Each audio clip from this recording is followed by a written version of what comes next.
हरिधन जेठ की तपती दोपहरी में ओख के खेतों को पानी देकर आंगन में आकर सुस्ताने लगा।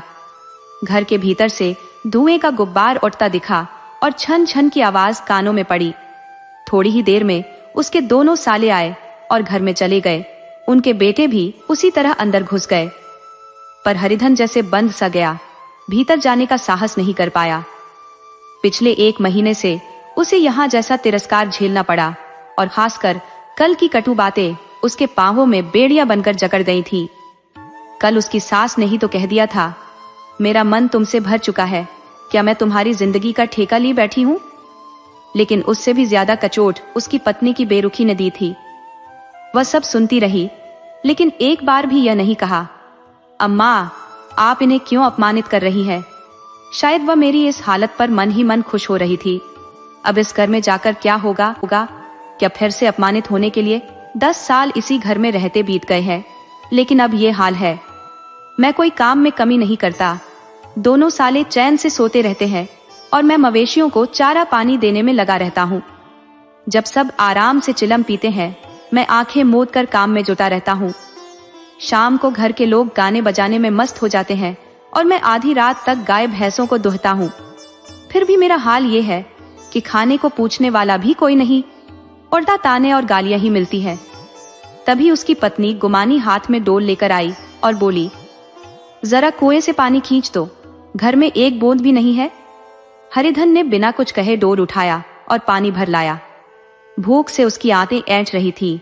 सोचा कि अब पत्नी खाने के लिए बुलाने आएगी, लेकिन वह डोल लेकर अंदर गई और जैसे उसी में खो गई। थका हारा हरिधन वहीं जमीन पर लेट गया और भूख से व्याकुल होकर सो गया। अचानक गुमानी ने आकर उसे झिंझोड़ा। हरिधन ने लेटे लेटे ही झल्लाकर कहा, अब क्या है, सोने भी नहीं दोगी या फिर से पानी चाहिए? गुमानी ने तीखे स्वर में जवाब दिया, गुर्राते क्यों हो, खाने के लिए बुलाने आई हूं। हरिधन ने देखा कि उसके दोनों साले और उनके बेटे खाना खाकर उठ चुके थे। उसकी आत्मा में आग लग गई।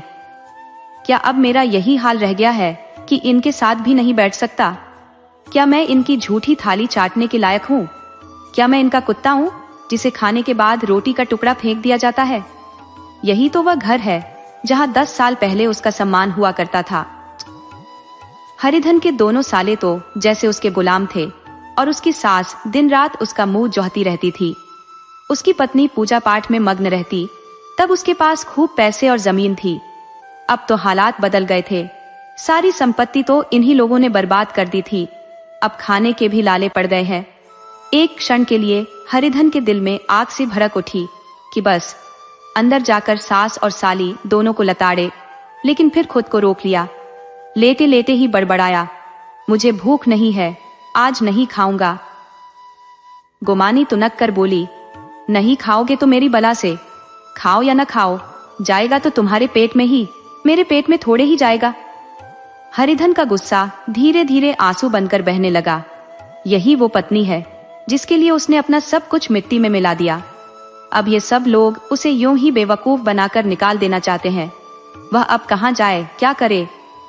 थोड़ी देर बाद उसकी सास आई और कटाक्ष करते हुए बोली, चलकर खा क्यों नहीं लेते, किसके लिए नाराज हो? यहाँ तुम्हारे नखरे उठाने का किसी के पास वक्त नहीं है। जो दिया वह खा लो, वरना मत खाओ।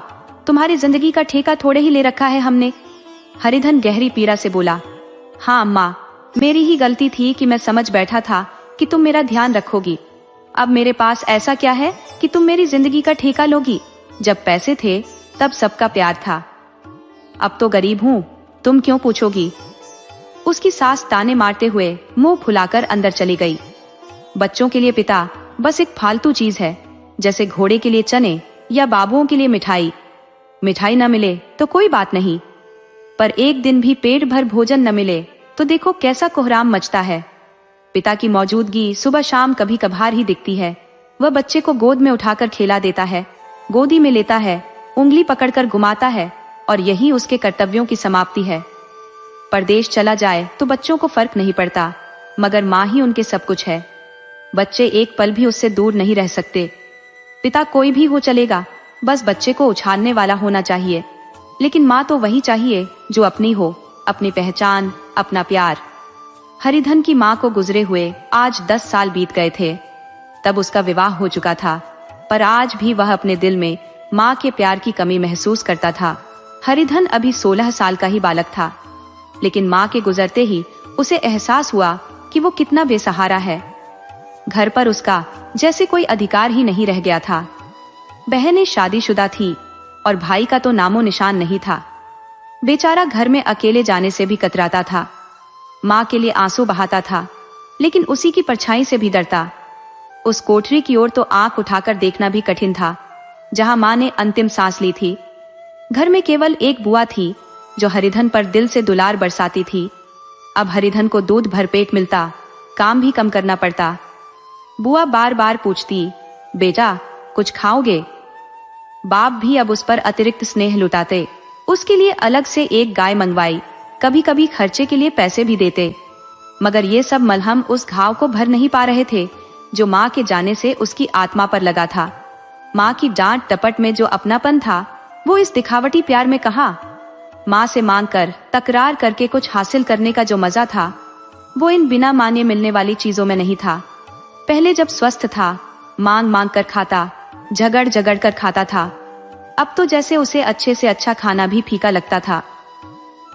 1 साल तक वह इसी स्थिति में जीता रहा। फिर उसकी दुनिया ही बदल गई।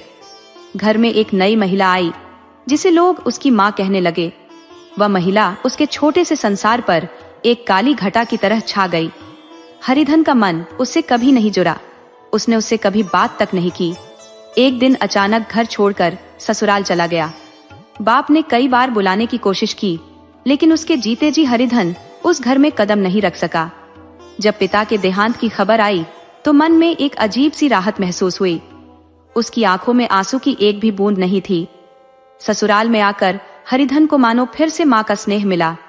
उसकी सास ने उसके जीवन के सूनेपन को अनगिनत खुशियों से भर दिया।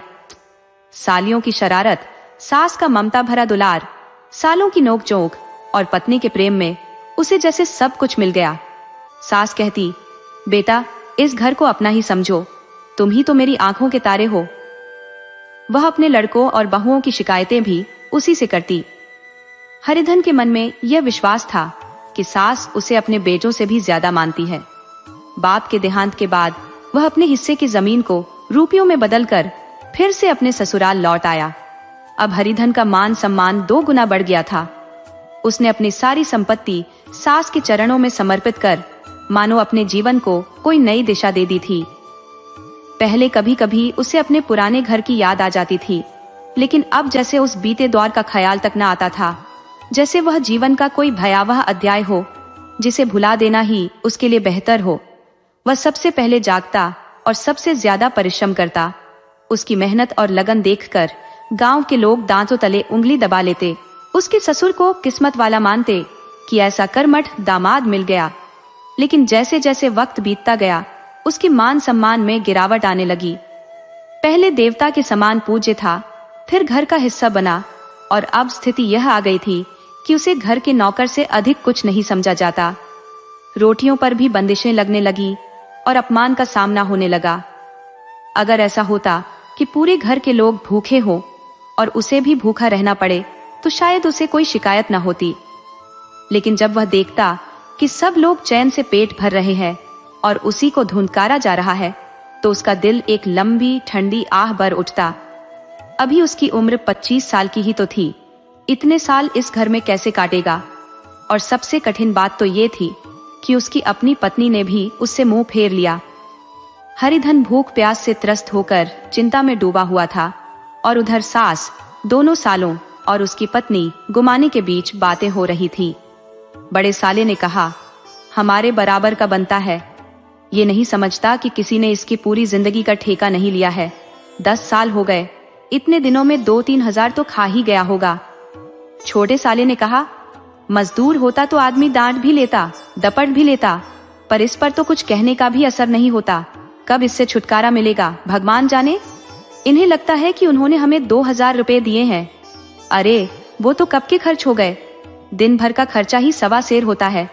सास ने गंभीरता से कहा, बड़ी भारी खुराक है। गुमानी माँ के सिर से जो निकालते हुए सुलगते हुए दिल से बोली, निकम्मे आदमी को खाना ही काम रह गया है। बड़ा साला बोला, खाने की कोई बात नहीं है, जितनी भूख हो उतना खाओ, लेकिन कुछ तो घर में योगदान करना चाहिए। ये नहीं समझता कि कोई भी मेहमान बनकर हमेशा के लिए घर में नहीं रह सकता। छोटा साला बोला, मैं तो एक दिन कह ही दूंगा, अब अपना रास्ता लो, यहाँ तुम्हारा कर्जा नहीं खाया है।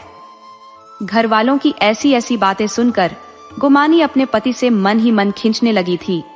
उसे लगता अगर उसका पति कुछ कमाकर लाता तो इस घर में उसका कितना सम्मान होता, वह भी इस घर में रानी बनकर रहती। कहीं बाहर जाकर कमाने की तो उसे जैसे नानी ही मरती थी। गुमानी की सोच आज भी मासूमियत से भरी थी। खुद का कोई ठौर ठिकाना न था, वही घर उसका सब कुछ था। वो भी उन्हीं आंखों से हालात को देखती जैसे घर के लोग देखते थे। सही भी है, क्या 2000 रुपए में किसी की जिंदगी खरीदी जा सकती है? 10 सालों में 2000 रुपया कुछ भी तो नहीं, सालाना बस 200 रुपये ही हुए। क्या 2 लोग साल में 200 भी नहीं खाएंगे? और ऊपर से कपड़े लत्ते, दूध घी का खर्च। 10 बरस हो गए, इनसे एक पीतल की अंगूठी भी न बनी। घर छोड़कर जाने में इन्हें जान छूटती है। सोचते हैं कि जैसे पहले इज्जत थी वैसी ही अब भी रहेगी, पर वक्त बदल गया है।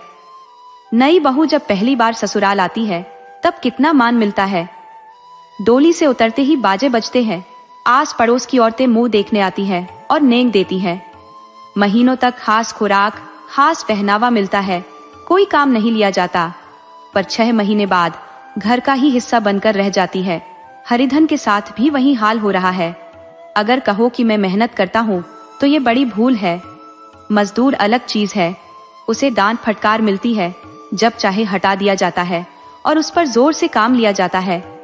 लेकिन यहाँ जब मन में आया कुछ काम कर लिया, बाकी समय पड़े सोते रहे। उधर हरिधन भी अंदर ही अंदर भून रहा था। इतने में दोनों साले बाहर आए। बड़े साहब ने व्यंग्य में कहा, भैया उठो, दिन आधा ढल गया, कब तक सोते रहोगे? सारा खेत तुम्हारा ही इंतजार कर रहा है। हरिधन झट से उठ खड़ा हुआ और तेज आवाज में बोला, क्या तुम लोगों ने मुझे मूर्ख समझ रखा है? दोनों साले हैरान रह गए। ये वही आदमी था जिसने कभी मुंह तक नहीं खोला था, हमेशा गुलामों की तरह हाथ बांधकर खड़ा रहता था। आज अचानक इतने आत्मसम्मान के साथ बोल रहा था। ये देखकर दोनों चौंक गए। किसी के पास कोई जवाब नहीं था। हरिधन ने देखा कि उनके पैरों के नीचे से जमीन खिसक रही है, तो उसने और भी तीखे लहजे में कहा, मेरी भी आंखें हैं, न अंधा हूं न बहरा, सीना फाड़कर काम करूं और उस पर भी जानवर समझा जाऊं, ऐसे गधे और कहीं होंगे। अब बड़े साले भी ताव में आ गए, तुम्हें यहाँ किसी ने बांध तो नहीं रखा है? हरिधन इस बार बिल्कुल चुप रह गया, जवाब ही नहीं सूझा। बड़ा साला फिर उसी तेवर में बोला, अगर तुम ये सोचते हो कि हमेशा मेहमान बने रहोगे और तुम्हारी वही इज्जत होती रहेगी तो ये हमारे बस की बात नहीं। हरिधन ने आंखें रगधाते हुए कहा, क्या मैं तुम सबसे कम काम करता हूँ? बड़े साले ने शांत स्वर में कहा, किसने कहा ऐसा? हरिधन का गुस्सा उबाल खा गया। तो तुम्हारे घर की यही नीति है कि जो सबसे ज्यादा काम करे वही भूखा रहे?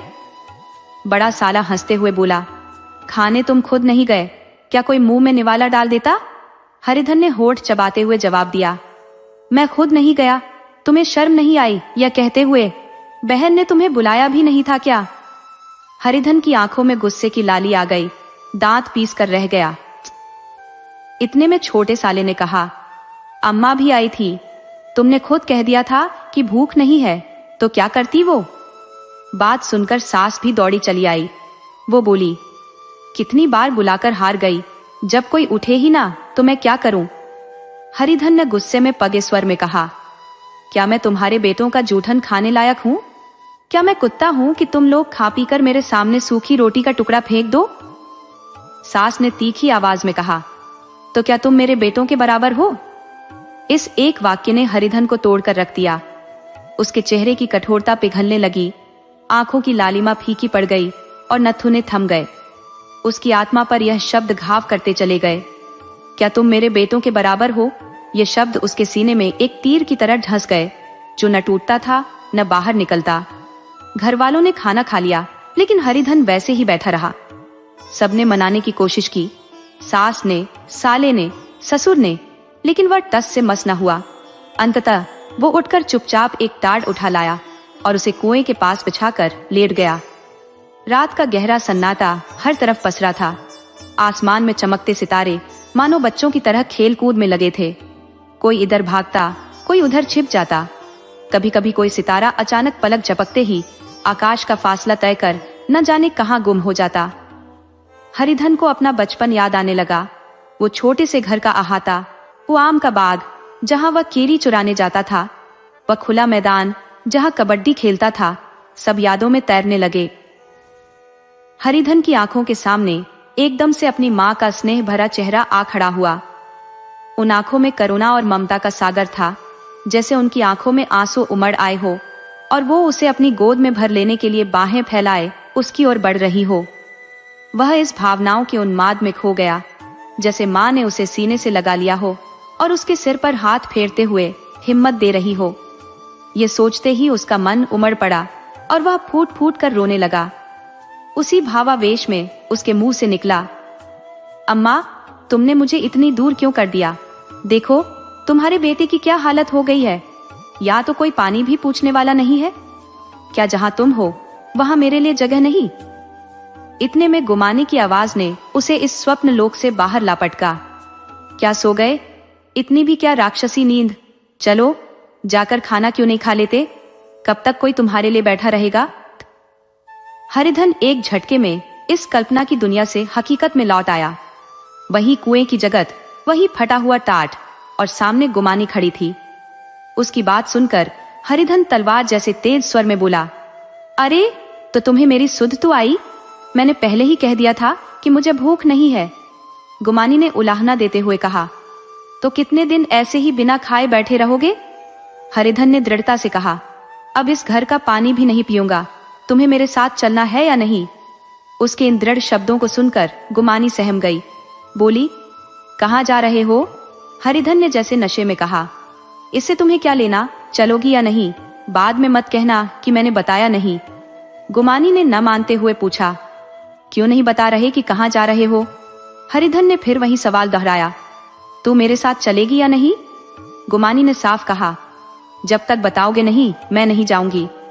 हरिधन ने ठंडी सांस लेते हुए कहा, तो साफ हो गया, तू जाना ही नहीं चाहती।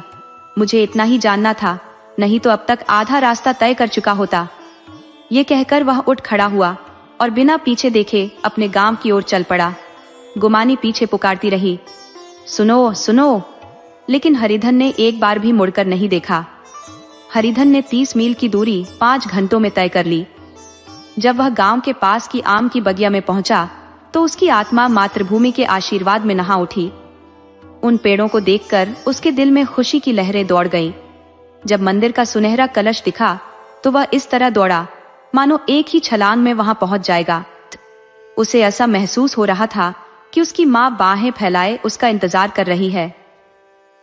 जब वह उस आमों के बाग में पहुंचा जहां हर शाख पर बैठकर उसे हाथी की सवारी का सुख महसूस होता था, जहाँ के कच्चे बेरों और लिसोड़ों में एक दिव्य रस समाया हुआ था, तो उसने जमीन पर बैठकर सिर झुका लिया और आंसू बहाने लगा, मानो अपनी माँ को अपने दुख की कथा कह रहा हो। वहां की हवा में, वहां के प्रकाश में मानो उसकी विराट स्वरूपिणी माँ की ममता घुली मिली थी। वहां की भूमि माँ के पद चिन्हों से पवित्र जान पड़ती थी और माँ के स्नेह भरे शब्द जैसे आज भी हवा में गूंज रहे हों। उस वायु और उस आकाश में कोई अनजान सी संजीवनी छिपी हुई थी, जिसने उसके शोक से व्याकुल हृदय को फिर से बचपन की उमंगों से भर दिया। वह एक पेड़ पर चढ़ गया और आमों को तोड़कर चाव से खाने लगा। अब सास के कठोर शब्द, पत्नी का वह निर्दय अपमान, सब कुछ जैसे धुंधला हो गया था। पैरों में फफूले पड़ गए थे, तलवों में जलन हो रही थी, पर इस आनंद में उसे सब भूल गया। अचानक रखवाले की आवाज आई, अरे कौन है रे जो पेड़ पर चढ़ा हुआ है? उतर नीचे, नहीं तो पत्थर मारकर ऐसा गिराऊंगा कि यहीं ठंडे हो जाओगे। उसने कई गालियां भी बकी। इन गालियों में हरिधन को इस वक्त अनोखा आनंद मिल रहा था। वह जालियों में छुप गया, 2-4 आम काट कर नीचे गिराए और जोर से ठहाका लगाया। ऐसी हंसी उसने बहुत समय से न हंसी थी। रखवाले को उसकी हंसी जानी पहचाने लगी। लेकिन हरिधन यहाँ कहाँ हो सकता है? वह तो ससुराल की रोटियां खा रहा है। कितना हंसमुख, कितना शरारती हुआ करता था। न जाने बेचारे का अब क्या हाल है। पेड़ से तालाब में कूदने वाला हरिधन, अब गांव में ऐसा कौन है? डांटते हुए उसने कहा, वहां से हंसी ठिठोली करोगे तो आकर सारी हंसी निकाल दूंगा।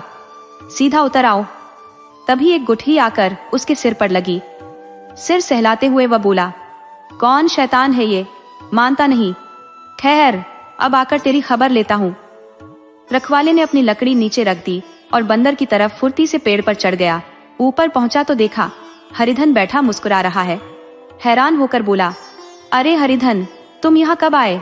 इस पेड़ पर कब से बैठे हो? दोनों बचपन के दोस्त वहीं गले मिले। कब आए यहाँ? चलो घर चलो। भले आदमी, क्या वहां आम भी नसीब नहीं होते? हरिधन ने हंसते हुए कहा, मंगरू, इन आमों में जो स्वाद है वह और कहीं के आमों में कहाँ मिलेगा। गांव का क्या हाल है? मंगरू बोला, सब ठीक ठाक है भैया। तुमने तो जैसे नाता ही तोड़ लिया। ऐसे कोई अपने गांव को छोड़ देता है क्या? जब से तुम्हारे दादा गुजरे पूरा घर बिखर सा गया। 2 छोटे छोटे बच्चे हैं, उनके लिए क्या इंतजाम होगा? हरिधन, अब उस घर से क्या लेना देना? मंगरू, मेरा तो हिसाब किताब खत्म हो गया। कुछ मेहनत मजदूरी मिल जाएगी या फिर तेरी गाय ही चरा दूंगा, खाने भर का दे देना। मंगरू ने थोड़ा अविश्वास से कहा, अरे भाई, कैसी बातें कर रहे हो? हमारे लिए तो जान भी हाजिर है। ससुराल में रहना छोड़ दोगे क्या? चिंता छोड़ो, पहले तो यही तुम्हारा घर है। इसे संभालो। छोटे छोटे बच्चे हैं, उन्हें पालो। तुम बेवजह अपनी सौतेली माँ से डरते हो। सीधी सादी है बेचारी, अपनी माँ ही समझो। तुम्हें पाकर तो खुशी से भर जाएंगी। वैसे अपनी घरवाली को भी ले आओगे? हरिधन, अब उसका चेहरा कभी नहीं देखूंगा। मेरे लिए तो वो अब मर ही गई है। मंगरू, तो फिर दूसरी शादी हो जाएगी। इस बार ऐसी बहू लाऊंगा कि उसके पांव धो धो कर पानी पियोगे। लेकिन अगर पहली वाली लौट आई तो? हरिधन, वो नहीं आएगी। घर पहुंचते ही छोटे भाई हरिधन की ओर दौड़ते हुए बोले, भैया आ गए, भैया आ गए, और मां को खबर देने भागे। घर के आंगन में कदम रखते ही हरिधन को ऐसा महसूस हुआ जैसे मां की गोद में आ बैठा हो। इतने दिनों की ठोकरों ने उसके दिल को नरम बना दिया था। जहां पहले अभिमान और नखरे थी, अब निराशा, हार और विनम्रता ने घर बना लिया था। बीमारी का जोर अब उतना नहीं था। अब तो मामूली दवा भी असर कर सकती थी। वह किला जो कभी अटूट था, अब भीतर से खोखला हो चला था। वही घर जिसे कभी वह छोड़ आया था, अब गोद फैलाए उसे पनाह देने को तैयार था। हरिधन का अकेला मन यहाँ आश्रय पाकर तृप्त हो गया। शाम को उसकी सौतेली माँ ने कहा, बेटा, तुम आ गए, अब इस घर का सहारा हो। बच्चों को पाल लो। भले मैं तुम्हारी माँ न सही, पर पिता का रिश्ता तो है ही। मुझे तो बस एक रोटी दे देना, खाकर एक कोने में पड़ी रहूंगी। तुम्हारी माँ से मेरी बहन का नाता है, उस नाते से तो तुम मेरे बेटे ही हो। हरिधन ने गहरी भावुकता से देखा और सौतेली माँ के चेहरे में अपनी माँ की छवि पाली। घर के हर कोने से मानो उसकी माँ की स्मृतियां झर रही थी और सौतेली माँ का मुख भी उन्हीं यादों से उजला हो रहा था। अगली सुबह हरिधन फिर कंधे पर हल रखकर खेत की ओर चल पड़ा। उसके चेहरे पर संतोष था और आंखों में आत्मविश्वास। अब वह किसी का मोहताज नहीं था, बल्कि एक संरक्षक था। किसी द्वार का याचक नहीं, बल्कि अपने घर का रखवाला था। कुछ दिन बाद उसे खबर मिली कि गुमानी ने दूसरा घर बसा लिया। माँ से बोला, काकी, सुना आपने? गुमानी ने घर बसा लिया। काकी बोली, घर क्या बसा लिया होगा, बस तमाशा है। बिरादरी में ऐसा अन्याय? पंचायत है, अदालत भी तो है। हरिधन, नहीं काकी, अच्छा हुआ, ला महावीर जी को लड्डू चढ़ाऊं। मैं तो डर ही रहा था कि कहीं वो मेरे गले न पड़ जाए। भगवान ने मेरी सुन ली। वहीं से यह तय कर चला था कि अब उसका मुंह नहीं देखूंगा। दोस्तों, आपको कहानी कैसी लगी? अपने सुझाव कमेंट करना न भूले। तो चलिए आज की अगली कहानी शुरू करते हैं।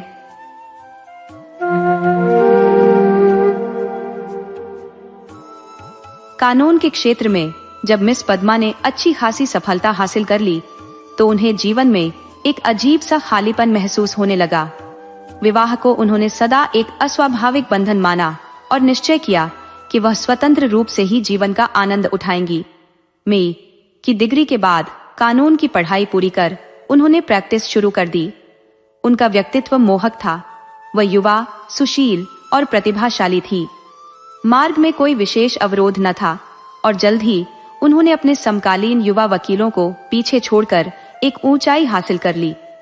उनकी आमदनी कभी कभी 1000 रुपए से भी अधिक हो जाती थी। अब उतनी मेहनत की आवश्यकता भी नहीं रही, क्योंकि अधिकतर मामलों का अनुभव हो चुका था, जिसके कारण अधिक तैयारी करने की जरूरत महसूस न होती। उन्हें अपनी योग्यता पर भरोसा भी हो गया था और मुकदमों को जीतने के कई गुण भी जान चुकी थी।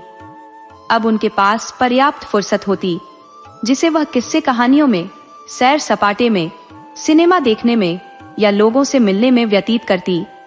उन्होंने समझ लिया था कि जीवन में आनंद के लिए किसी व्यसन का होना आवश्यक है, इसलिए उन्होंने बागवानी का शौक पाल लिया था। विभिन्न बीज और पौधों को मंगाकर उन्हें उगते फलते देखना उन्हें बहुत संतोष देता। फिर भी कहीं न कहीं एक अजीब सा खालीपन उनके जीवन में बना रहा। ऐसा नहीं था कि पुरुषों से उनका कोई विमुखता का भाव था, उनके चाहने वालों की कोई कमी न थी। अगर वह केवल रूप और यौवन की स्वामिनी होती तब भी उन्हें उपासक मिल जाते, परंतु यहाँ तो उनके पास रूप और यौवन के साथ संपत्ति भी थी। फिर आनंद प्रिय पुरुषों का जमावड़ा क्यों न होता। पद्मा को विलास से घृणा न थी, पराधीनता से अवश्य थी। विवाह को वह जीवन का एक अनुबंध मानती थी और सोचती थी कि जब स्वतंत्र रहकर भोग विलास का सुख लिया जा सकता है, तो फिर विवाह का बंधन क्यों स्वीकारा जाए। उन्हें भोग में कोई नैतिक अड़चन नहीं दिखती थी, इसे वह केवल शरीर की भूख मानती थी। इस भूख को भी एक साफ सुथरी दुकान से शांत किया जा सकता है, और पद्मा हमेशा ऐसी साफ सुथरी दुकानों की तलाश में रहती। ग्राहक दुकानों से वही वस्तु खरीदता है जो उसे रुचिकर लगे, और पद्मा भी बस वही चाहती थी। उनके प्रेमियों में एक मिस्टर प्रसाद थे, एक खूबसूरत और विद्वान प्रोफेसर जो एक कॉलेज में पढ़ाते थे। वह भी भोग की स्वतंत्रता के सिद्धांत के अनुयायी थे और पद्मा उनसे प्रभावित थी। वह चाहती थी कि प्रसाद केवल उनके बनकर रहे, परंतु प्रसाद आसानी से उनके वश में न आते थे। संध्या हो चुकी थी। पद्मा सैर पर निकलने ही वाली थी कि प्रसाद का आगमन हो गया। सैर स्थगित कर दी गई क्योंकि उनके साथ की बातचीत में कहीं अधिक आनंद था। आज पद्मा ने तय कर लिया था कि वह अपने दिल की बात प्रसाद से कहेंगी। कई दिनों के सोच विचार के बाद उन्होंने प्रसाद की गहरी आंखों में देखते हुए कहा, तुम मेरे बंगले में ही क्यों नहीं आ जाते, यहीं रहो। प्रसाद ने हल्के व्यंग्य और मुस्कान के साथ उत्तर दिया, नतीजा यह होगा कि कुछ ही महीनों में हमारी ये मुलाकातें बंद हो जाएंगी। मुझे यह समझ नहीं आया कि तुम्हारा अभिप्राय क्या है। अभिप्राय वही है जो मैंने कहा। आखिर क्यों? क्योंकि मैं अपनी स्वतंत्रता खोना नहीं चाहता और तुम भी अपनी स्वतंत्रता नहीं गंवाना चाहोगी। तुम्हारे पास तुम्हारे प्रेमी आएंगे तो मुझे असहजता होगी, मेरे पास मेरे मित्र आएंगी तो तुम असंतुष्ट हो जाओगी, मनमुटाव होगा, फिर मतभेद बढ़ेगा और अंततः तुम मुझे घर से बाहर निकाल दोगी। आखिर यह घर तुम्हारा है ही। यह सब मुझे बुरा लगेगा, तब यह मित्रता कैसे बरकरार रहेगी। दोनों कुछ पल मौन में खोए रहे। प्रसाद ने परिस्थिति को इतनी स्पष्टता और साहस से प्रस्तुत किया कि कोई उत्तर बाकी न रहा। अंततः प्रसाद ने ही फिर कुछ सोचते हुए कहा, जब तक हम दोनों यह प्रतिज्ञा न कर लें कि मैं आज से तुम्हारा हूँ और तुम मेरी हो, तब तक साथ रहना संभव नहीं होगा। क्या तुम यह प्रतिज्ञा करोगे? पहले तुम बताओ। मैं करूंगी तो मैं भी करूंगा, लेकिन इस एक बात के अलावा मैं सभी मामलों में स्वतंत्र रहना चाहूंगी, और मैं भी इस एक बात को छोड़कर बाकी सब में स्वतंत्र रहना चाहूंगा। मंजूर? मंजूर तो कब से? जब से तुम कहो। मैं तो कहती हूँ कल से ही। तय है। लेकिन अगर तुमने इस प्रतिज्ञा का उल्लंघन किया तो? और यदि तुमने किया तो? तुम मुझे घर से निकाल सकती हो, परंतु मैं तुम्हें क्या सजा दूंगा? तुम मुझे छोड़ सकते हो और क्या करोगे? नहीं, इतना तो मेरे दिल को सुकून नहीं देगा। तब मैं चाहूंगा तुम्हें अपमानित करना, बल्कि तुम्हारी हत्या कर देना भी एक विकल्प हो सकता है। तुम इतने निर्दयी हो प्रसाद। जब तक हम स्वतंत्र हैं तब तक हम पर कोई बंधन नहीं है, लेकिन एक बार प्रतिज्ञा में बंध गए तो न तो मैं किसी अवहेलना को सह सकूंगा और न तुम। तुम्हारे पास दंड का अधिकार है, मेरे पास नहीं। कानून मुझे कोई अधिकार नहीं देगा। मैं तो केवल अपनी शक्ति के बल पर प्रतिज्ञा का पालन करवाऊंगा। पर तुम्हारे इतने नौकरों के सामने अकेला मैं क्या कर सकूंगा? तुम सदा नकारात्मक ही सोचते हो। जब मैं तुम्हारी हो रही हूँ तो ये मकान, नौकर चाकर और संपत्ति सब तुम्हारे ही है। हम दोनों जानते हैं कि ईर्ष्या से अधिक घृणित कोई सामाजिक अपराध नहीं है। तुम्हें मुझसे प्रेम है या नहीं ये मैं नहीं कह सकती, परंतु तुम्हारे लिए मैं सब कुछ सहने और करने को तैयार हूँ। सचमुच दिल से कह रही हो पद्मा, पूरे दिल से। पर न जाने क्यों मुझे तुम्हारे ऊपर विश्वास नहीं हो पा रहा है। मैं तो तुम पर विश्वास कर रही हूँ। याद रखना, मैं यहाँ मेहमान बनकर नहीं रहूंगा, स्वामी बनकर रहूंगा। तुम घर के स्वामी ही नहीं, मेरे स्वामी बनकर रहोगे और मैं तुम्हारी स्वामिनी बनकर रहूंगी। प्रसाद और मिस पद्मा अब साथ साथ रह रहे हैं और संतुष्ट हैं। दोनों ने जिस आदर्श को जीवन में स्थापित किया था वह सच बन गया है। प्रसाद की आय मात्र 200 रुपये है, पर अब वह अपनी आय से 2 गुना भी खर्च कर दे तो कोई परवाह नहीं। पहले कभी कभी शराब का सेवन करता था, अब वह लगातार नशे में डूबा रहता है। अब उसके पास अपनी कार है, अलग से नौकर है और विविध बहुमूल्य वस्तुओं का वह लगातार आनंद लेता है। और पद्मा खुशी खुशी उसकी सभी अनावश्यक खर्चों को सहन करती है। सहन करना नहीं, बल्कि प्रसन्न होकर उसे सबसे उत्तम वस्त्र पहनाती है और अत्यंत ठाठ में रखती है। प्रसाद के पास जो घड़ी है वह शहर के बड़े रईसों के पास भी नहीं होगी, और जितना ही पद्मा उससे प्रभावित होती है उतना ही प्रसाद भी उस पर प्रभाव डालता है। कभी कभी यह चीज उसे अखरती है, पर एक अनजान आकर्षण से वह स्वयं को उसके प्रभाव में पाती है। प्रसाद को उदास या व्यग्र देखकर पद्मा का मन चंचल हो उठता। उस पर तीखी टिप्पणियां होती, व्यंग्य से चुभने वाले तीर चलाए जाते। पुराने चाहने वाले उसे जलाने छेड़ने का कोई मौका न छोड़ते, पर प्रसाद के पास पहुंचते ही वह सब कुछ भूल जाती। प्रसाद ने उसके ऊपर ऐसा गहरा प्रभाव जमा लिया था कि पद्मा उसकी अधीनता में ही सुख खोजने लगी थी। उसके भीतर की समर्पण भावना और कृतज्ञता को प्रसाद ने गहराई से समझ लिया था और उसकी इस विवशता को वह सहजता से भांप गया था। प्रेम के क्षेत्र में भी अधिकार का दुरुपयोग होता है, और जैसा कि कमजोर को अक्सर नुकसान उठाना पड़ता है, उसी प्रकार आत्माभिमानी पद्मा अब प्रसाद के हाथों अपनी स्वतंत्रता की आहुति दे चुकी थी। प्रसाद ने पद्मा की इस विवशता का लाभ उठाने में कोई कसर नहीं छोड़ी। धीरे धीरे वह उससे दूर रहने लगा। रातों में देर से लौटता, बहाने बनाकर उसे अपने साथ न ले जाने के कारण गढ़ता। जब वह खुद बाहर जाने की सोचे तो प्रसाद अपनी कार लेकर कहीं निकल जाता। 2 वर्षों में पद्मा का स्वास्थ्य और स्थिति बदल चुकी थी।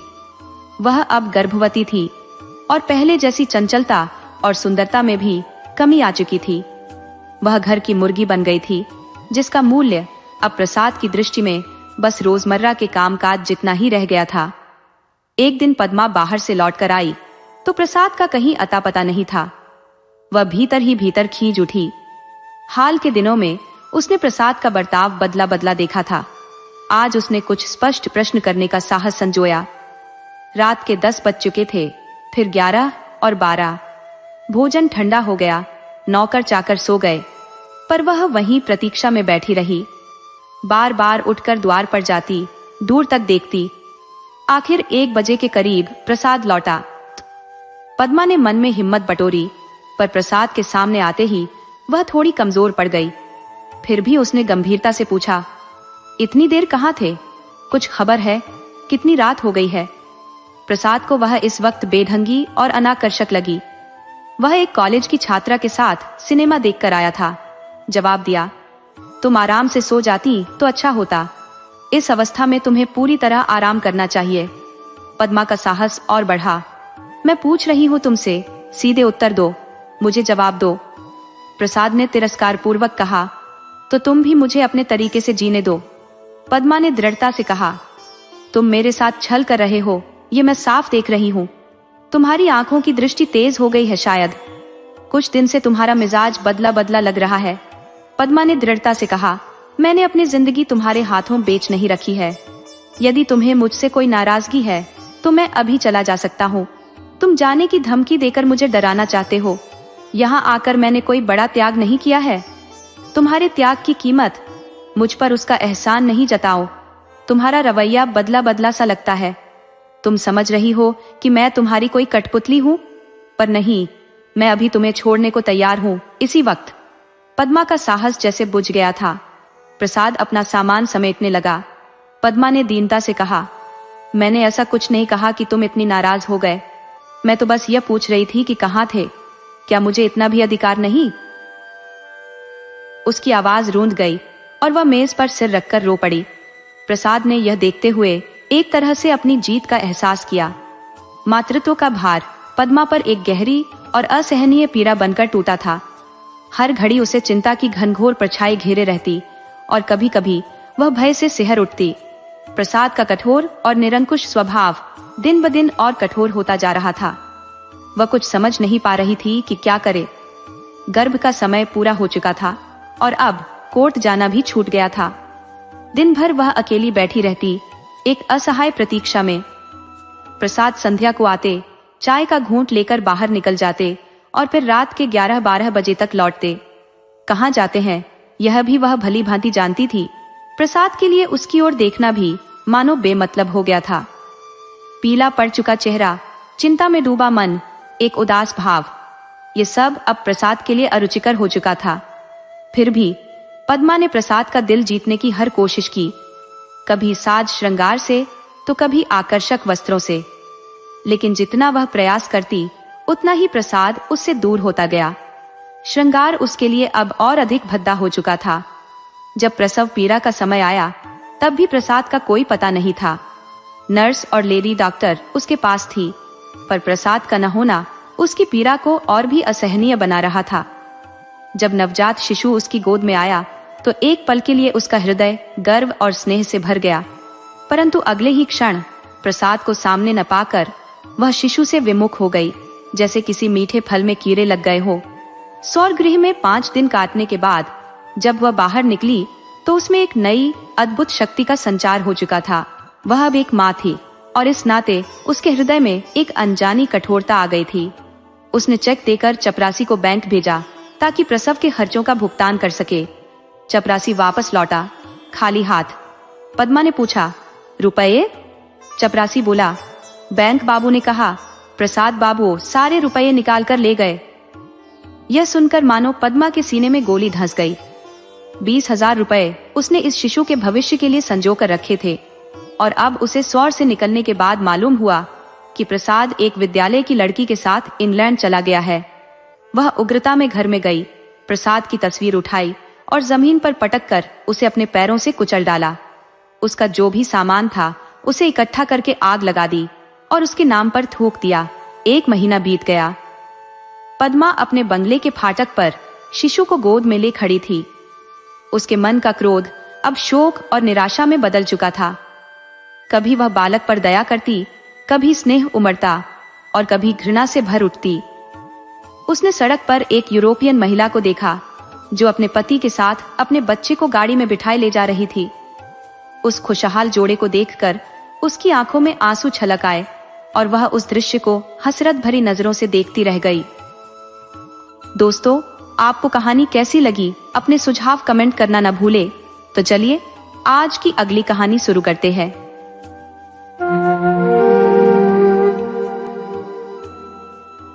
दस सालों से मैंने इस हृदय में जलती ज्वाला को संभाल रखा है। किसी चिंगारी की तरह ये भीतर ही भीतर धधक रही है।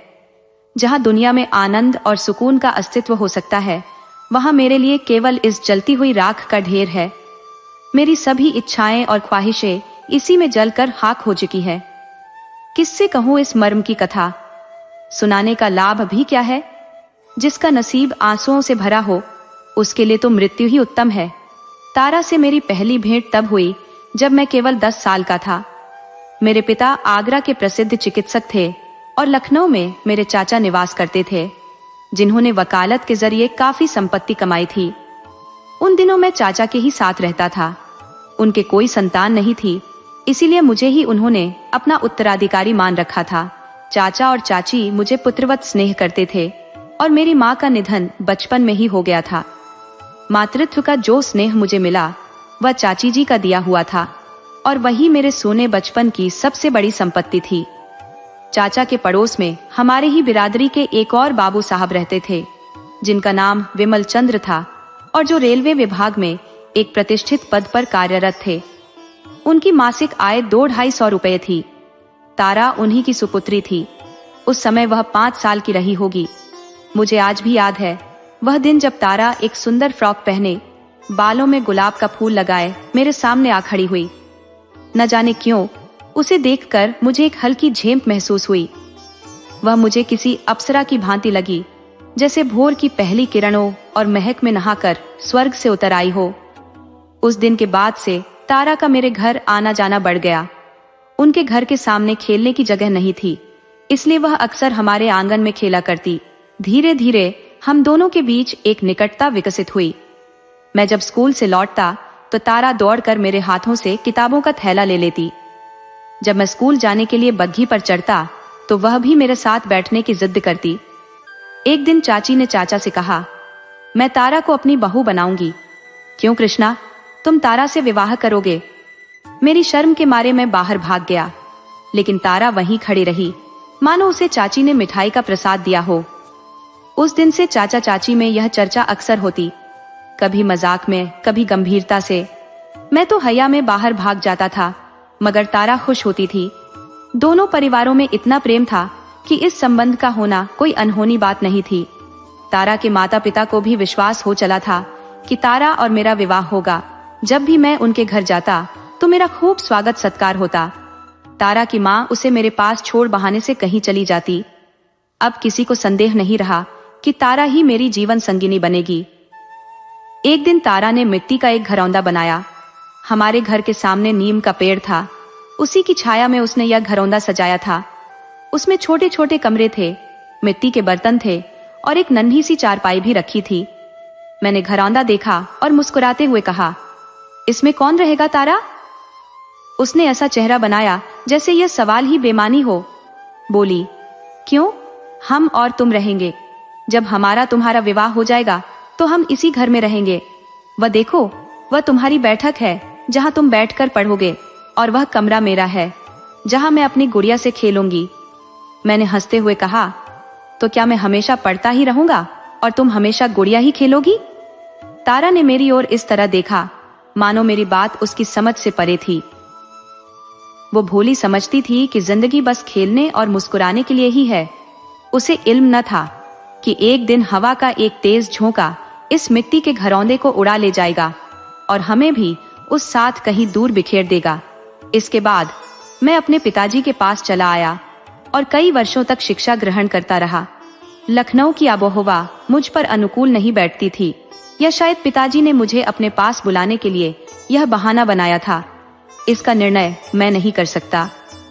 इंटरमीडिएट तक मैं आगरा में ही पढ़ाई करता रहा, लेकिन चचा साहब के दर्शन के लिए निरंतर लखनऊ जाता। प्रत्येक छुट्टी में लखनऊ जाना अनिवार्य था और गर्मियों की छुट्टियां तो पूरी लखनऊ में ही बिताई जाती थी। एक छुट्टी समाप्त होती नहीं कि अगली का बेसब्री से इंतजार रहता। अगर किसी कारण से मेरी एक दिन की भी देर हो जाती तो तारा का पत्र तत्काल पहुंच जाता। उस बाल सुलभ प्रेम में अब जवानी का जोश और आवेग मिश्रित हो चुका था। वे मोहक दिन भला कैसे भुलाए जा सकते हैं? वही सुखद स्मृतियां अब मेरे जीवन का संपूर्ण सत्य है। हम दोनों रात को सबकी आंखों से बचकर मिलते और कल्पनाओं के महल बनाते। ये कोई अपराध नहीं था। हमारे बीच एक भी ऐसा शब्द या इशारा नहीं होता था जिसे हम किसी के समक्ष प्रकट न कर सके। ये वह सहज संकोच था जो इस उम्र का एक स्वाभाविक गुण है। जैसे विवाह के बाद भी कुछ समय तक पति पत्नी बड़ों के समक्ष लजाते हैं, हमारी भेंट भी सच्चे मित्रों की भांति होती। कभी ताश की बाजी जमती, कभी साहित्य पर विचार विमर्श होता, कभी देश सेवा के लिए योजनाएं बनती, तो कभी दुनिया की सैर के ख्वाब संजोए जाते। क्या कहूँ, तारा का हृदय कितना पवित्र था। आज मुझे समझ में आया कि नारी किस प्रकार पुरुष के मस्तिष्क को सन्मार्ग की ओर मोड़ सकती है और विकार को किस तरह निर्मलता में बदल सकती है। एक दूसरे के समक्ष बैठने में, बात करने में हमें असीम आनंद की अनुभूति होती। प्रेम की बातों का अभाव वहां होता है जहां अपने अखंड समर्पण, अपनी अगाध श्रद्धा को प्रमाणित करना होता है। हमारे बीच का नाता तो दृढ़ था, मात्र कुछ परंपराएं शेष थी। वह मुझे अपने पति के रूप में स्वीकार कर चुकी थी और मैं उसे अपनी पत्नी के रूप में। जिस प्रकार भगवान को नैवेद्य चढ़ाने से पहले उसे कोई छू नहीं सकता, वैसे ही हमारा संबंध था। कभी कभी हम में छोटी छोटी बातों पर मनमुटाव हो जाता और कई दिनों तक बातचीत की गुंजाइश न होती, लेकिन जिसने अधिक गलती की हो उसी को अंततः पहल करनी पड़ती। मैं किसी भी बात पर जल्द ही नाराज हो जाता, जबकि तारा हमेशा हंसमुख और अत्यंत सहनशील थी, लेकिन स्वाभिमान उसमें कूट कूट कर भरा हुआ था। मुझे खिलाकर भी वह स्वयं भूखी रहती, मुझे हंसाकर भी स्वयं मुस्कुराती न थी। इंटरमीडिएट पूरा होते ही मुझे सेना में एक पद मिल गया। उस विभाग में पिताजी का अच्छा प्रभाव था। मैं सार्जेंट बन गया और संयोग से मेरी नियुक्ति लखनऊ में ही हो गई। जैसे मोह मांगी मुराद पूरी हुई हो, लेकिन विधि ने शायद कुछ और ही योजना बना रखी थी। मैं तो इस ख्याल में मग्न था कि अब कुछ ही समय में तारा मेरी हो जाएगी, मगर उधर एक दूसरा खेल खेला जा रहा था। शहर के एक जाने माने रईस ने चचा जी के समक्ष मुझसे अपनी बेटी का रिश्ता जोड़ने का प्रस्ताव रखा और साथ ही 8,000 रुपए का दहेज देने की बात की। चचा जी का लालच जाग उठा। उन्होंने सोचा, यह अप्रत्याशित रकम क्यों छोड़ी जाए, विमल बाबू की बेटी का विवाह कहीं और भी हो ही जाएगा। उन्होंने विचार के लिए समय मांगकर चौधरी साहब को विदा किया और विमल बाबू को बुलाकर बोले, आज चौधरी साहब कृष्णा की शादी के सिलसिले में बात करने आए थे। आप तो उन्हें भली भांति जानते होंगे, अच्छे रईस हैं, 8,000 रुपए देने का वादा किया है। मैंने कहा कि सोच समझकर जवाब दूंगा। आपका क्या विचार है, ये रिश्ता कबूल कर लूं? विमल बाबू चौंक गए और बोले, ये आप क्या कह रहे हैं? कृष्णा का रिश्ता तो तारा से पहले ही तय हो चुका है ना? चचा साहब ने अनजान बनते हुए कहा, ये तो मुझे आज ही पता चला। किसने ये रिश्ता पक्का किया है? आपने मुझसे इस बारे में कोई बात भी नहीं की। विमल बाबू थोड़े तैश में आकर बोले, 10-12 साल से जो चर्चा हो रही है उसकी पुष्टि क्या अब करनी होगी? मैं ही नहीं, पूरा मोहल्ला इसे पक्का मान चुका है। चचा साहब ने समाज में अपयश के डर से थोड़ा दबते हुए कहा, भाई साहब, सच कहूं तो मैंने कभी भी इस रिश्ते की चर्चा गंभीरता से नहीं की। खैर, आपकी निराशा नहीं करना चाहता, आप मेरे पुराने मित्र हैं। मैं हर संभव रियायत देने को तैयार हूँ। मुझे 8,000 मिल रहे हैं, आप 7 ही दे दीजिए, चलिए 6 ही दे दीजिए। विमल बाबू ने निराश होकर कहा, आप मजाक कर रहे हैं या वास्तव में दहेज की बात कर रहे हैं? मुझे यकीन नहीं हो रहा। चचा साहब ने त्योरियां चढ़ाकर कहा, इसमें मजाक की कोई बात नहीं है, आप चाहें तो चौधरी से मेरी बात कर सकते हैं। विमल बाबू ने गहरी सांस लेते हुए कहा, आपने यह नया सवाल खड़ा कर दिया। मुझे सपने में भी ख्याल नहीं था कि हमारे और आपके बीच इस तरह की बातें होंगी। ईश्वर ने आपको बहुत कुछ दिया है, 10-5 हजार से आपका कुछ नहीं बिगड़ेगा, लेकिन यह रकम मेरी सामर्थ्य से बाहर है। मैं आपसे दया की याचना कर सकता हूँ। वर्षों से हम कृष्णा को अपना दामाद मानते आ रहे हैं। आपकी बातों से भी कई बार इसका संकेत मिल चुका है। कृष्णा और तारा के बीच जो प्रेम है वह आपसे छिपा नहीं है। कृपा कर थोड़े से रुपयों के लिए इतने लोगों की खुशियां मत कुचलिए। चचा साहब ने कठोरता से कहा, विमल बाबू, मुझे खेद है कि इस विषय में मैं और समझौता नहीं कर सकता। विमल बाबू थोड़ा आक्रोश में बोले, आप तो मेरा गला दबा रहे हैं। चचा साहब ने उत्तर दिया, आपको मेरा एहसान मानना चाहिए कि मैं कितनी रियायत दे रहा हूँ। विमल बाबू ने व्यंग्य में कहा, क्यों न हो, आप मेरा गला घोंटे और मैं आपका एहसान मानूं। यदि मुझे पता होता कि आप इतने स्वार्थी हैं तो आपसे दूर ही रहता। मैं आपको भला इंसान समझता था, अब समझ आया कि आप भी लालच के गुलाम हैं। जिसकी बातों का कोई मोल न हो उसे मैं सज्जन नहीं कह सकता। आपको अख्तियार है, कृष्णा बाबू का रिश्ता जहां चाहे कर दे, लेकिन तारा का विवाह भी कहीं न कहीं हो ही जाएगा और उम्मीद है कि अच्छे घर में ही होगा। संसार में अच्छे लोगों की कमी नहीं है, पर आपके हिस्से केवल बदनामी आएगी। चचा साहब ने गुस्से से कहा, अगर आप मेरे घर में न होते तो इस अपमान का जवाब देता। विमल बाबू ने अपनी छड़ी उठाई और बाहर निकलते हुए बोले, आप मुझे क्या जवाब देंगे? आप इसके योग्य ही नहीं है। उसी शाम को जब मैं बैरक से वापस आया और जलपान के बाद विमल बाबू के घर जाने को तैयार हुआ तो चची ने टोका, कहाँ जा रहे हो? आज तुम्हारे चचा और विमल बाबू में तकरार हो गई। मैंने आश्चर्य से ठिठक कर पूछा, तकरार हो गई? किस बात पर? चची ने पूरी घटना सुनाई और विमल बाबू को जितना हो सका बुरा भला कह डाला। तुमसे क्या कहूं बेटा, ऐसा मुंहफट इंसान मैंने नहीं देखा। गालियां दी और लड़ने तक की नौबत आ गई। मैंने कुछ पलों के मौन के बाद कहा, ठीक है, अब वहां नहीं जाऊंगा। बैरक की राह पकड़ी। चची ने बहुत रोका, गिड़गिड़ाई, पर मैं एक पल भी न ठहरा। भीतर ऐसा महसूस हो रहा था जैसे कोई मेरे सीने में अनगिनत तीर चुभ रहा हो। घर से बैरक तक पहुंचने में शायद 10 मिनट भी नहीं लगे होंगे। बार बार खुद पर गुस्सा आता था, न चचा साहब पर, न विमल बाबू पर, सिर्फ अपने ऊपर। क्यों मुझ में इतनी हिम्मत नहीं है कि चचा साहब के सामने जाकर कह दूं कि चाहे कोई मुझे लाख रुपए दे, मैं यह शादी नहीं करूंगा।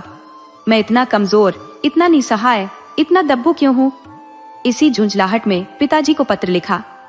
घटनाक्रम का पूरा ब्यौरा देने के बाद अंत में लिखा कि मैंने ठान लिया है कि किसी अन्य से विवाह नहीं करूंगा, चाहे इसके लिए मुझे आपकी नाराजगी ही क्यों न झेलनी पड़े। आवेश में क्या क्या लिख डाला याद भी नहीं।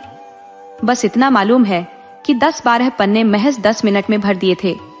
संभव होता तो इसी मनोदशा में तार ही भेज देता। अगले 3 दिन जैसे आग पर बैठे कांटे। ये 3 दिन कैसे कटे, इसका बस अनुमान लगाया जा सकता है। सोचता, तारा मुझे अपने दिल में कितना छोटा समझ रही होगी। कई बार दिल करता उसके पास जाकर उसके चरणों में गिरूं और कहूं, देवी, मेरे अपराध को माफ करो। चचा साहब के सख्त रवैये की परवाह मत करो। मैं हमेशा तुम्हारा था, तुम्हारा ही रहूंगा। चचा साहब मुझसे नाराज हो जाए, पिताजी घर से निकाल दे, कोई फर्क नहीं पड़ता, पर तुम्हें खोकर मेरा जीवन ही खत्म हो जाएगा। तीसरे दिन पत्र का उत्तर आया। रही सही उम्मीद भी चूर हो गई। वही जवाब मिला जिसकी मुझे शंका थी। लिखा था, भाई साहब मेरे पूज्य हैं, उन्होंने जो निर्णय लिया है उसके विरुद्ध मैं कुछ नहीं कह सकती, और तुम्हारे लिए भी यही उचित होगा कि उन्हें नाराज न करो। मैंने पत्र को फाड़कर पैरों से कुचल डाला और उसी वक्त विमल बाबू के घर की ओर बढ़ा। आह, उस क्षण अगर कोई मुझे रोक लेता, डराता कि वहां मत जाओ, तो शायद मैं विमल बाबू से मिलकर ही दम लेता और शायद मेरा जीवन कुछ और होता। लेकिन वहां कौन रोकने वाला था? कुछ दूर चलकर ही मेरी हिम्मत जवाब दे गई और लौट आया।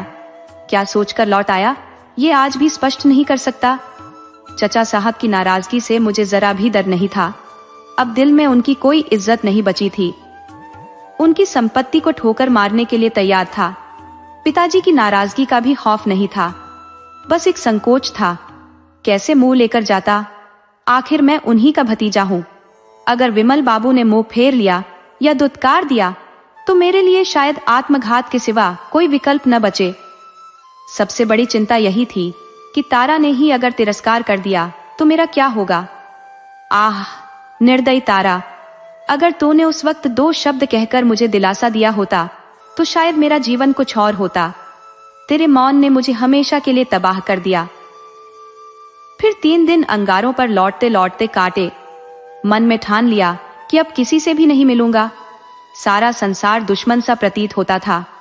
तारा से भी नाराजगी होने लगी थी। चचा साहब की सूरत से तो जैसे अब घृणा हो गई थी।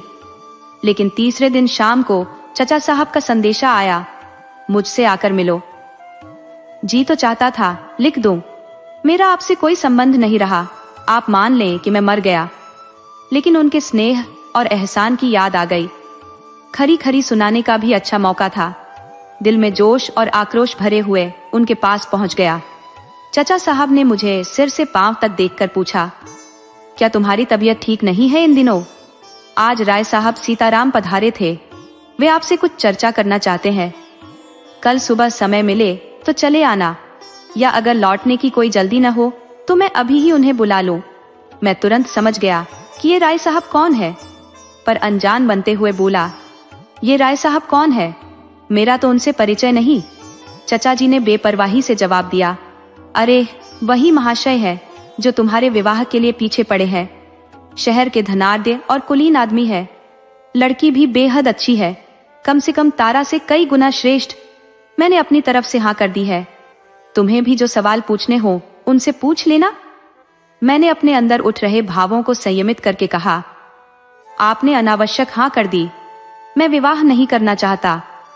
चचा जी ने आश्चर्य से मेरी ओर देखा और बोले, क्यों? मैंने उसी दृढ़ता से उत्तर दिया, क्योंकि इस विषय में मैं स्वतंत्र रहना चाहता हूँ। चचा साहब ने थोड़ा नरम होकर कहा, मैंने अपनी बात दे दी है, क्या इसका तुम्हें कुछ भी ख्याल नहीं? मैंने उद्दंडता से कहा, जो बात पैसों पर बिकती है उसके लिए मैं अपनी जिंदगी बर्बाद नहीं कर सकता। चचा साहब ने गंभीरता से पूछा, ये तुम्हारा अंतिम निर्णय है? जी हाँ, यही अंतिम। तुम्हें पछताना पड़ेगा। आप इसकी चिंता न करें, मैं आपके पास कष्ट देने नहीं आऊंगा। ठीक है। ये कहकर वह उठकर अंदर चले गए। मैं कमरे से बाहर निकला और बैरक की ओर चल दिया। पूरी धरती घूमती सी प्रतीत हो रही थी। आसमान थिरकता सा लग रहा था और मेरे पैर जैसे हवा में उठ रहे थे।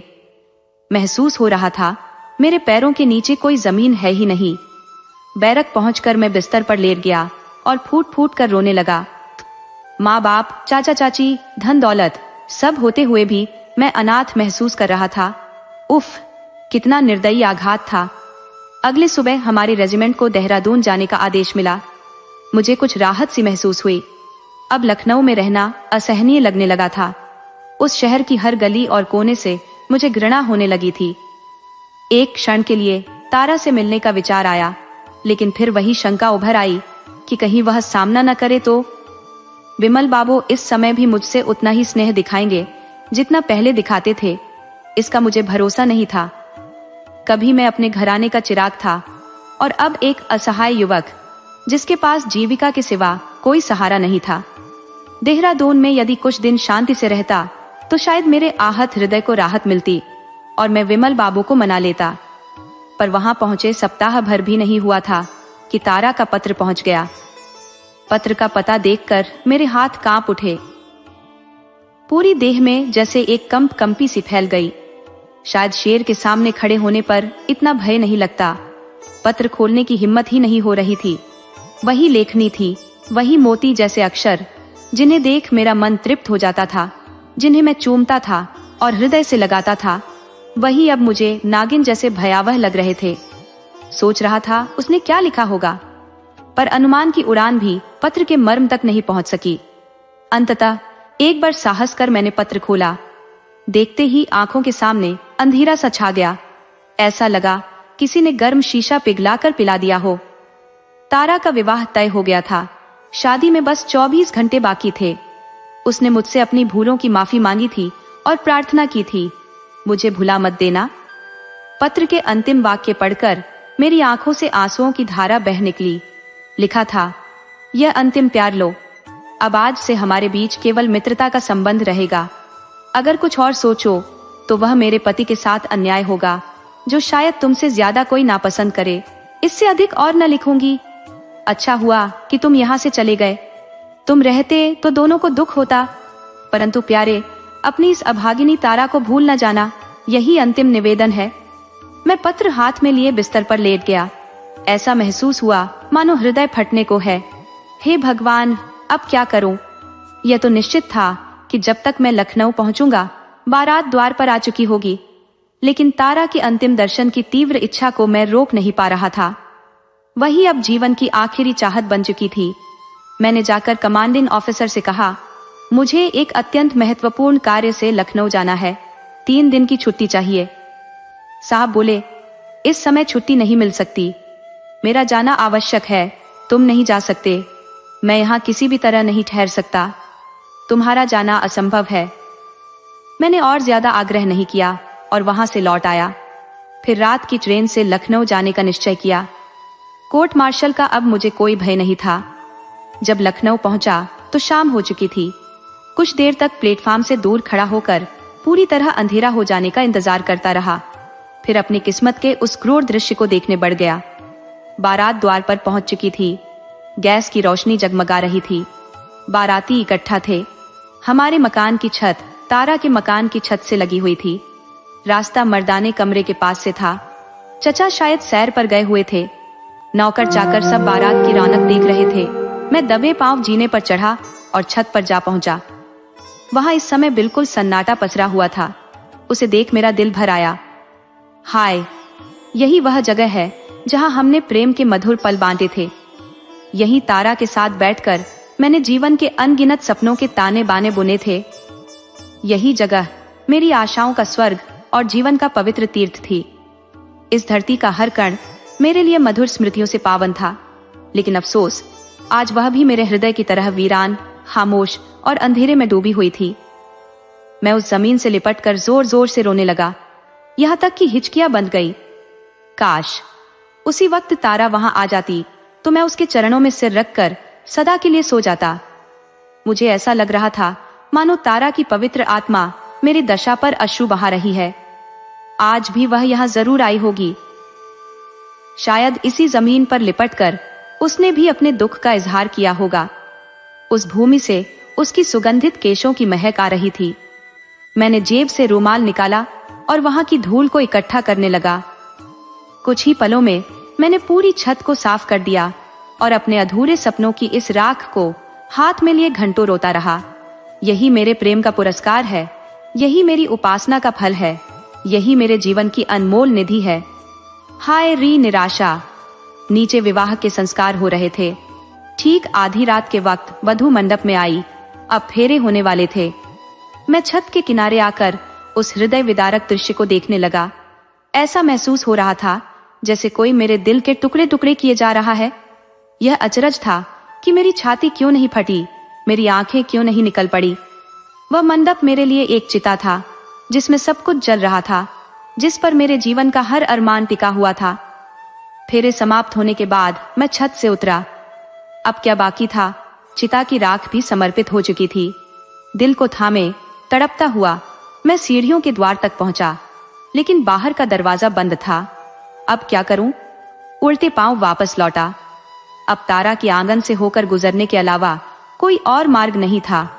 मैंने सोचा, इस भीड़ में कौन मुझे पहचानेगा, निकल जाऊंगा। लेकिन जैसे ही आंगन में पहुंचा, तारा की माँ की नजर मुझ पर पड़ गई। वे चौंक कर बोली, अरे कृष्णा बाबू, तुम कब आए? आओ मेरे कमरे में आओ। तुम्हारे चचा के डर से हमने तुम्हें न्योता नहीं भेजा। तारा सुबह विदा हो जाएगी, आओ उससे मिल लो। वह दिन भर से तुम्हें ही याद कर रही है। ये कहते हुए उन्होंने मेरा हाथ पकड़ा और मुझे अपने कमरे में खींच ले गई। फिर पूछा, अपने घर से होते हुए आए हो ना? मैंने कहा, मेरा घर अब यहाँ कहाँ है? क्यों, तुम्हारे चचा क्या नहीं है? हाँ, ये चचा साहब का घर है। अब मेरा घर कहीं नहीं रहा। कभी आशा थी कि बनेगा, पर आपकी करतूतों ने उस सपने को भी ध्वस्त कर दिया। हमारा इसमें क्या दोष था भैया? आखिर लड़की का ब्याह तो कहीं न कहीं करना ही था। तुम्हारे चचा जी ने तो हमें मंधार में छोड़ दिया था, भगवान ने ही सहारा दिया। अभी स्टेशन से आ रहे हो क्या? तब तो शायद कुछ खाया भी नहीं होगा। हाँ, थोड़ा सा जहर ला दीजिए, यही मेरे लिए सबसे उपयुक्त औषधि होगी। वृद्धा विस्मय से मुझे देखने लगी। तारा से मेरा जो स्नेह था वह क्या जान पाती बेचारी। उसी विरक्ति के साथ मैंने कहा, जब आपने मुझे मिटा देने का निश्चय कर ही लिया है तो विलंब क्यों कर रही है? आपके इस विश्वासघात की अपेक्षा मुझे न थी। खैर, जो हुआ अच्छा ही हुआ। चचा और पिता की नजरों से गिरने के बाद शायद मैं आपकी नजरों में भी गिर गया। बुढ़िया ने मेरी ओर शिकायत भरी दृष्टि से देखा और कहा, तुम हमें इतना स्वार्थी समझते हो बेटा? मैंने जले हुए मन से कहा, अब तक तो न समझता था, लेकिन हालात ने मुझे यह मानने पर विवश किया। मेरे खून का प्यासा दुश्मन भी मुझ पर इतना प्रहार न कर सकता। मेरा खून आपकी गर्दन पर होगा। तुम्हारे चचाजी ने ही तो इनकार कर दिया। आपने मुझसे कुछ पूछा, कुछ कहा, मुझे कुछ कहने का अवसर दिया। आपकी नजरें ऐसे मुड़ी मानो आप मन से यही चाहती थी। खैर, अब आपसे क्या शिकायत? तारा खुश रहे, मेरे लिए यही काफी है। तो बेटा, तुमने भी तो कुछ नहीं लिखा। अगर एक पुर्जा भी भेज दिया होता तो हमारा मन शांत हो जाता। हमें क्या पता था कि तारा को तुम इतना प्यार करते हो। हमसे गलती हुई, मगर तुमसे भी बड़ी गलती हुई। अब समझ में आया कि तारा क्यों रोज डाकिये को पूछती रहती थी। कल भी दिन भर डाक का इंतजार करती रही। तुम्हारा कोई खत नहीं आया तो निराश हो गई। बुला दूं उसे? मिलना चाहोगे? मैंने चारपाई से उठकर कहा, नहीं नहीं, उसे मत बुलाइए। अब मैं उसे नहीं देख सकता। उसे देख मैं न जाने क्या कर बैठूं। ये कहते हुए मैं चल पड़ा। तारा की माँ ने कई बार आवाज दी, पर मैंने एक बार भी पलट कर नहीं देखा। ये है मेरी उस निराशा की कथा। 10 वर्ष बीत चुके हैं। इन वर्षों में जो कुछ सहा वह मैं ही जानता हूँ। कई कई दिन मुझे निराहार रहना पड़ा। फौज से भी तीसरे दिन निकाल दिया गया। अब भटकने के सिवा कोई काम नहीं रहा। कभी काम मिल भी गया तो मैं टिक नहीं पाता। जीवन एक पहाड़ सा हो गया है। किसी चीज में रुचि नहीं बची। आदमी की सूरत से दूर भागता हूँ। तारा अब खुश है। 3-4 साल पहले एक बार उसके घर गया था। उसके पति ने बहुत आग्रह किया था, मजबूरन गया। वह अब खिल चुकी है। तारा सामने आई। उसका पति भी वहीं बैठा था। मैं उसकी ओर देखने का साहस नहीं कर सका। उसने मेरे पांव पकड़ लिए, पर मेरे होठों से एक भी शब्द न फूटा। अगर तारा की हालत बदतर होती, दुखी होती, जरूरतमंद होती, तो शायद मैं खुद को उसके लिए कुर्बान कर देता। लेकिन यह संपन्न, सुखी, खिले हुए रूप की तारा मेरी संवेदनाओं को स्पर्श करने के योग्य न थी। मेरे मन में एक कटु विचार आ गया। यह कैसा निर्दयी परिवर्तन, कितनी कठोरता। शाम ढलते हुए मैं उदास मन से बैठा, वहां आने का अफसोस कर रहा था। तभी तारा का पति मेरे पास आकर बैठा और मुस्कुराते हुए कहने लगा, बाबूजी, मुझे जानकर खेद हुआ कि तारा से मेरे विवाह की खबर ने आपको गहरा आघात पहुंचाया। तारा जैसी स्त्री शायद देवताओं को भी स्वार्थी बना दे, परंतु मैं आपको सच बताऊं, यदि मुझे पहले से पता होता कि आप उससे इतनी गहरी प्रीति रखते हैं, तो मैं कदापि आपके मार्ग का बाधक न बनता।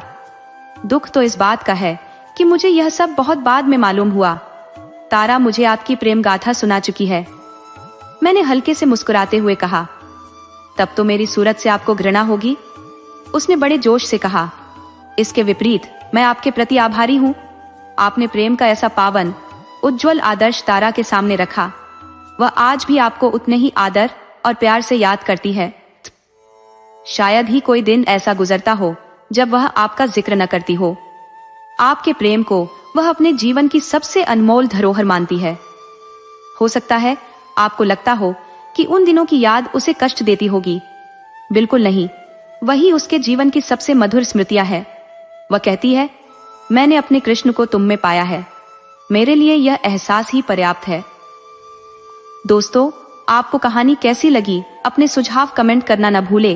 तो चलिए आज की अगली कहानी शुरू करते हैं।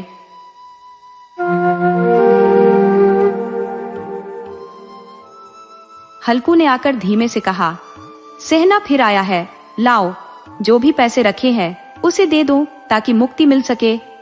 मुन्नी उस वक्त झाड़ू लगा रही थी। बिना पलटे बोली, बस 3 रुपये है, दे दोगे तो कंबल कहाँ से आएगा? माघ पूस की कड़कती रात में हार में कैसे बिताओगे? उससे कह दो फसल आने पर चुकाएंगे। अभी नहीं।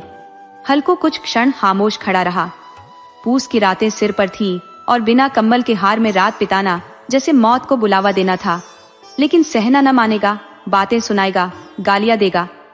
चलो ठंड में ठिठुरेंगे, पर सिर से ये बला तो हटेगी। ये सोचते हुए वह अपने भारी शरीर को खींचता हुआ मुन्नी के पास गया और विनती भरे स्वर में बोला, दे दो, गला तो छूटे, कंबल के लिए कोई और रास्ता देखूंगा।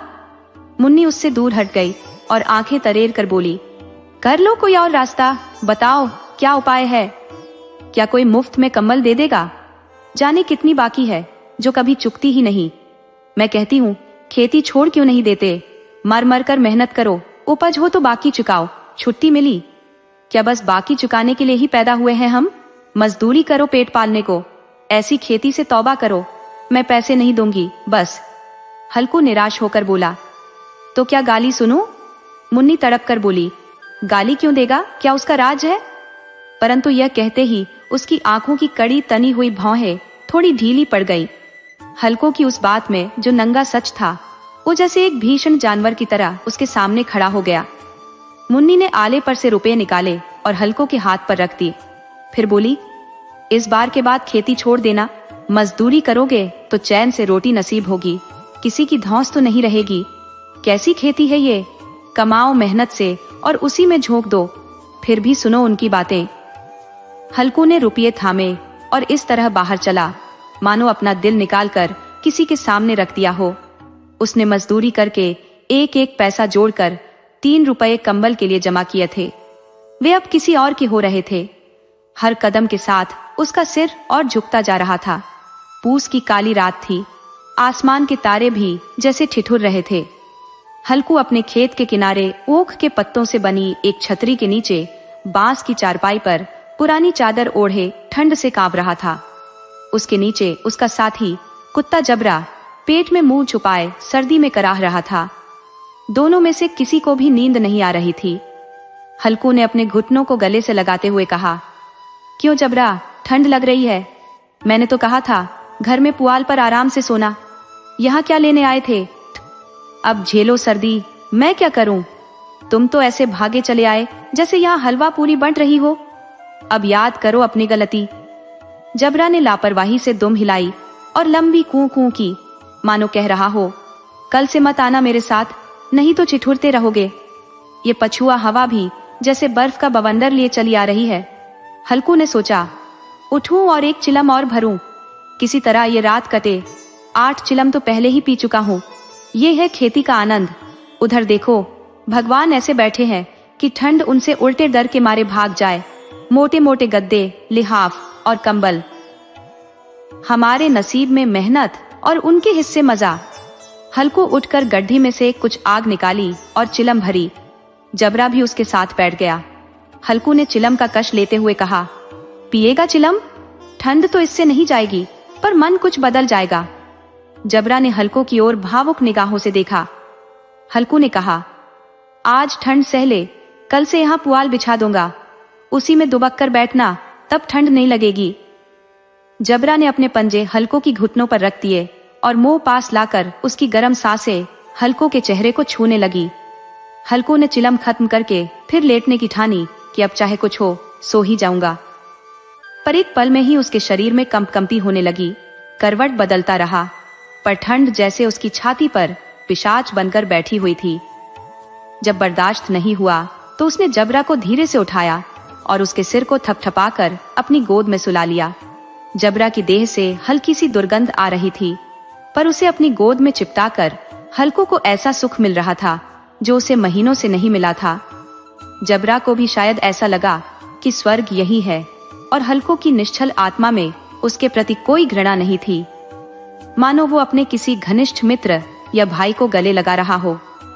हल्कू अपने हालात से न रुष्ट था और न दुखी, बल्कि इस आत्मीयता ने जैसे उसकी आत्मा के हर कोने को जगमगा दिया था। तभी जबरा ने अचानक किसी जानवर की आहट सुनी। इस गहरी दोस्ती ने उसमें एक नई चेतना ला दी थी, जिसने ठंडी हवा के थपेरों को जैसे अनदेखा कर दिया। जबरा फुर्ती से उठा और छपरी के बाहर आकर जोर जोर से भौंकने लगा। हल्कू ने उसे कई बार प्यार से पुकारा, लेकिन वह पास नहीं आया। वह चारों ओर घूम घूम कर भौंकता रहा, जैसे अपने फर्ज को पूरा कर रहा हो। कभी हल्के से पास आता, फिर तुरंत वापस दौड़ पड़ता। समय धीरे धीरे खिसकता गया और एक और घंटा बीत गया। रात की ठंडी हवा अब और भी तीखी हो चली थी। हल्कू ने ठंड से कांपते हुए अपने घुटनों को सीने से चिपका लिया, सिर को झुका लिया, पर ठंड जैसे चुभती ही जा रही थी। ऐसा लग रहा था जैसे खून जम गया हो, नसों में जैसे खून की जगह बर्फ बह रही हो। हल्कू ने आसमान की ओर देखा। रात का कितना हिस्सा अभी बाकी है?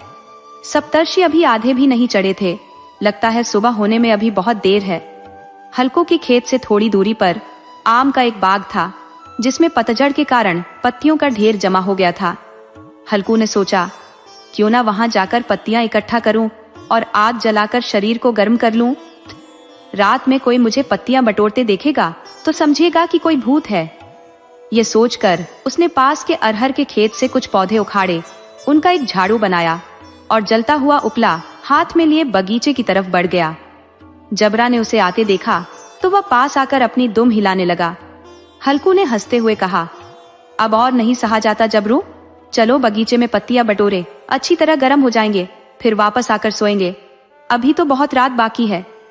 जबरा ने कूं कूं करते हुए सहमति जताई और हल्कू के साथ बगीचे की ओर चल पड़ा।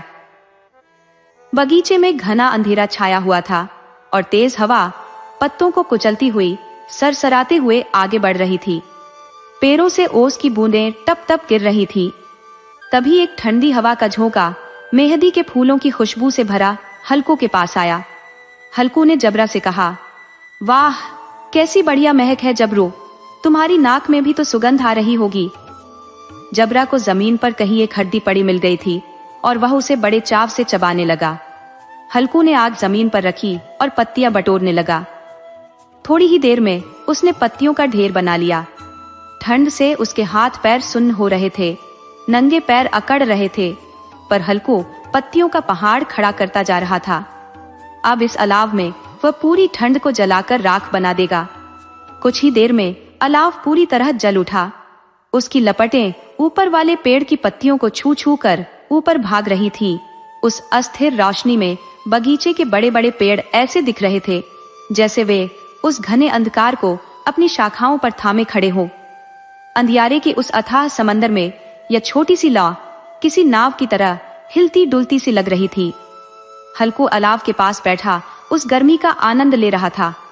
एक पल में उसने अपनी चादर उतारी और उसे बगल में दबाकर दोनों पैर फैला दिए, जैसे ठंड को चुनौती दे रहा हो। जो करना हो कर ले। ठंड पर विजय पाकर उसके चेहरे पर गर्व छलकने लगा। हल्कू ने जबरा की तरफ देखा और बोला, क्यों जबरू, अब तो ठंड नहीं लग रही है ना? जबरा ने हल्की सी कू कू की आवाज में जैसे हामी भर दी, मानो कह रहा हो, अब तो ठंड की बात ही मत करो। हल्कू ने मुस्कुराते हुए कहा, पहले यह तरकीब क्यों नहीं आई? इतनी ठंड क्यों झेलते रहे? जबरा ने खुशी में पूंछ हिलाई। हल्कू ने उसकी तरफ देखकर कहा, चलो इस अलाव को कूद कर पार करें, देखूं तुम कूद पाते हो कि नहीं। अगर जल गए तो मुझसे दवा दारू मत मांगना। जबरा ने जलते अलाव की तरफ भयभीत नजरों से देखा। हल्कू हंसते हुए बोला, देख मुन्नी से कल ये बात मत कह देना, नहीं तो फिर लड़ाई होगी। ये कहकर हल्कू उछला और अलाव को पार कर गया। उसके पैरों में हल्की सी आंच लगी, मगर वह परवाह किए बिना मुस्कुराया। जबरा ने अलाव के चारों ओर घूमकर हल्कू के पास आकर खड़ा हो गया। हल्कू ने उसे फिर उकसाया, अब तुम्हारी बारी है, ऊपर से कूदो। हल्कू फिर से कूदा और इस बार भी अलाव के इस पार सुरक्षित उतर गया। पत्तियां अब पूरी तरह जल चुकी थी और चारों ओर फिर से अंधेरा छा गया था। राख के नीचे थोड़ी सी आग बाकी थी, जो कभी कभी हवा के झोंके से चमक उठती थी, फिर धीरे धीरे बुझ जाती थी। हल्कू ने फिर से चादर ओढ़ी और गरम राख के पास बैठकर एक गीत गुनगुनाने लगा। शरीर में गर्मी लौट आई थी, मगर ठंड की तीव्रता के साथ उसे नींद दबोचने लगी। तभी जबरा जोर से भौंकता हुआ खेत की तरफ दौड़ा। हल्कू को आभास हुआ कि शायद खेत में जानवरों का कोई झुंड घुस आया है। शायद नील गायों का झुंड था। उसकी कानों में उनके भागने दौड़ने की हल्की आवाजें साफ सुनाई देने लगी। उसने ध्यान से सुना, मानो वे खेत में चर रहे हो।